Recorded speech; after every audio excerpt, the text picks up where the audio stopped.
Welcome back to the North Country, gentlemen. I want to talk to you today a little bit about struggles and why they're good. All right. Now, for a lot of you, you probably don't know, I was born legally blind. It has been a huge challenge for me my entire life. I cannot drive. I have horrible depth perception, and I'm extremely light sensitive, hence these at all times. And this has really been a huge roadblock for me, doing a lot of things that other folks do and don't think anything of.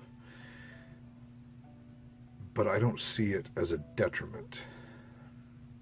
It has forced me to find different ways of doing things that normally folks would overlook. And for me, this has actually done a lot to enrich my life, which may sound strange because we live in a society and a culture where we are very focused on avoiding discomfort, right? I mean, there's not a lot of encouragement to experience greater emotional highs, but there is a lot of encouragement to avoid physical and emotional and mental discomfort. And I really think this is a huge disservice to people because challenges, struggles, and things like that are what provide us the opportunity to grow as people. When we have to find ways of doing things, when we have to confront things about ourselves and our situation that we dislike, that is uncomfortable for us, there's usually a reason for that. And it's typically because we are being forced to acknowledge that we have spent time avoiding dealing with problems. And that avoidance doesn't actually help us become better versions of ourselves. And I think at the end of the day, the reason a lot of us are changing the way we dress, learning about making things for ourselves, exploring and learning old crafts and old skills, why we are starting to avoid mass-produced foods and clothing and furniture, all these different things, is because we want a better way of living. And part of that means that we have to confront things that are uncomfortable for us.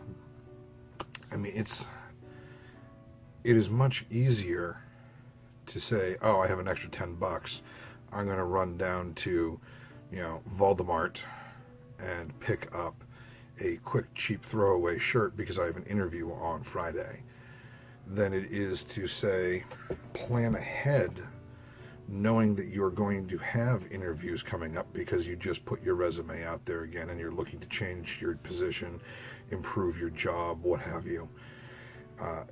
6 months in advance going, this is a thing I'm doing, I need to start setting aside money. And this means that maybe I don't get to have a latte in the morning, I have to have a cheaper, a less expensive coffee. And as opposed to the $8 latte, getting the $3 cup of coffee and taking that extra $5 and setting it aside. Well, we're denying ourselves something that is a pleasurable experience for something that is slightly less pleasurable, and that runs counter to what we are taught. So, for me personally, until my wife and I started dating, I walked just about everywhere. And it means that I had a lot of problems with my feet. I burned through shoes very quickly, so I had to start buying better quality, more expensive shoes. And I actually had to plan ahead when I wanted to go somewhere, and either find a ride, save money for a cab, bus fare, or figure out how long it was going to take me to walk there. And that required me to be more responsible with things like time management. It also had the added benefit of I had much better cardiovascular health. I had much better overall physical health. And it really was a benefit to me to have that kind of cognitive thought process and responsibility. It also gave me an acute understanding of the value of other people's time, because when I had a friend who was willing to give me a ride, they were taking time out of their day to drive me somewhere. So I had to be sure that I was ready so that I wasn't taking more of their time than what they had already agreed to give me. Or if I was taking a cab somewhere, a cab is only going to wait so long before they drive off to the next call. And while they're waiting, that meter is ticking. So in order to save myself money, I had to be prompt and plan ahead and be ready to go. So what a lot of folks see as a negative actually taught me to plan ahead, to be responsible, and to really appreciate the value of other people's time and my own time.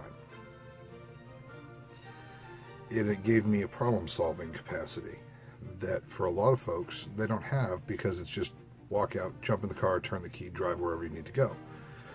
Not that that's bad, not that there's anything wrong with that. Having that level of freedom is in no way, shape, or form a bad thing. It simply means that you don't have to think about things the same way that somebody like me does. So this is just an example of how a quote-unquote problem, a thing that is uncomfortable, when confronted, actually provided greater benefits by confronting it than avoiding it. That's what I'm saying is find the things in your life that you've been avoiding that make you uncomfortable and actually address them. Take a problem and turn it to your advantage. Use it as a way to develop skills you didn't have before. Give yourself the opportunity to have struggles and to learn from them, to grow from them, and to become better by overcoming hardships and difficulties in your life. Don't run away from pain. Find the source of it and fix it. And when you start fixing the things that cause you that emotional and physical and mental discomfort, it opens pathways to finding things that cause emotional and physical and mental joy and happiness. So don't think about a problem as a problem. Think about a problem as an opportunity to learn, an opportunity to improve, and an opportunity to just become a better version of yourself. Thank you so much for joining me, and if you liked this video, please like and subscribe. I hope to see you all again soon. You have yourself a wonderful day.